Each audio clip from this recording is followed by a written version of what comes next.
Here we are at Outer Drive in Livernois, about to walk into the 1917 American Bistro.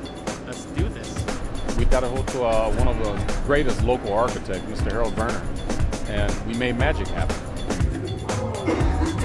It had to be some dining up here on the roof, and this is the first of its kind, from my understanding, here on the west side of Detroit, especially on Livernois. This one here is their new salad. I'm not quite sure what this is called. This one here is the blackened catfish, and then this here is the crab cakes. This here is the steak tips. Very good. It's one of their appetizers.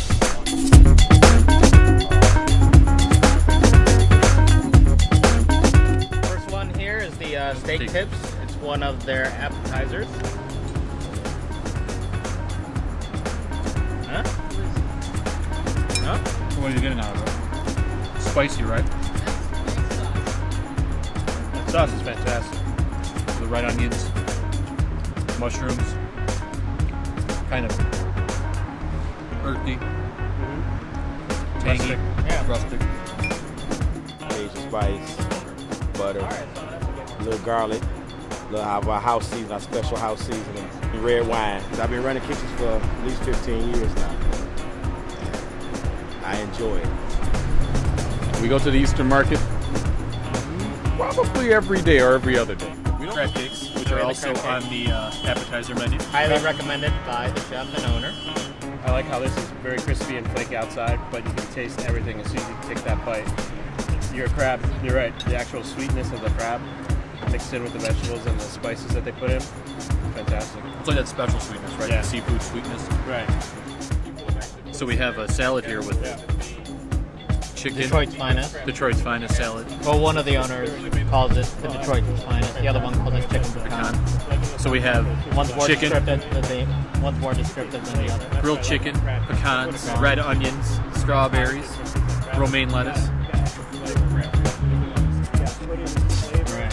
Did you get the perfect bite or what? What's the dressing on this? It's a house-made red wine vinaigrette. That's fantastic. What I like the best about the seasoning is like sometimes when you go and you get a blackened chicken, a blackened fish, a blackened whatever, that's all you taste. Now we have blackened salmon. Right. Probably blackened with the same spices as the catfish. Right. If it's anything like your catfish, I can only imagine what this is. Look at, see those juices come out? Now salmon's a little strong, like got a bit stronger flavor, right? Right. So A little denser. Right, you can tell it's a fishier. Yeah. it's a meatier fish. Meatier, fishier, it's got more fish flavor. Yeah. But again, Less flaky, but really You good. know what? I think actually this is the first time I've ever had blackened salmon. Really? I don't think I've ever had a blackened salmon before. They're usually more tart, but I like this one because you can really taste the spice. I like how the salmon doesn't overpower the great flavor that they put into their blackened dishes.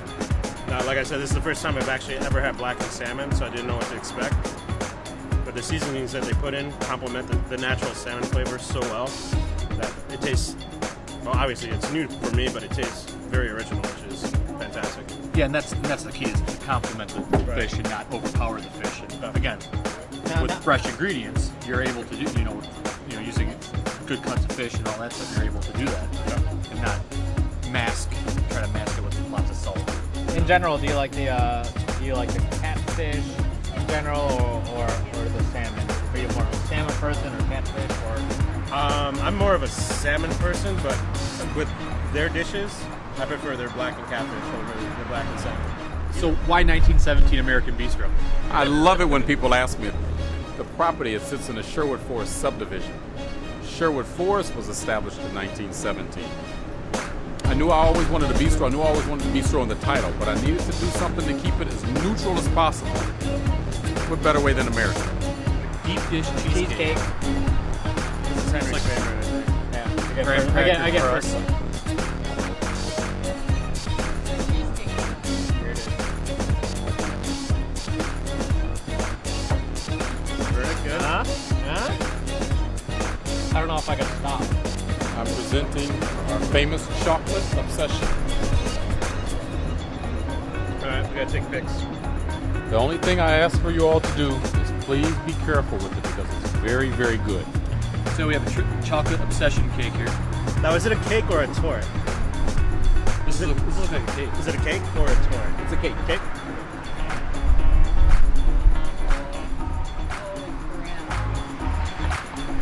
I wish other people could taste this. Oh wow. Wow, it was really moist. Incredible. I don't think I Fudgy can, I don't think I can stop. from their own spice blend to the chocolate cake The recipe that's of no the longer chocolate there. Right. You know, this 1917 American Bistro is Right. doing it right. They're working from the ground up. They're actually building on the roof. Yeah. I To mean, the rooftop. there's not a lot of rooftop restaurants, and I'm glad that that's starting up here. There's a lot in other cities, but I'm glad that here in Detroit, there's more and more popping up, starting with this one, of course. Until next time, remember, food is better when it's shared.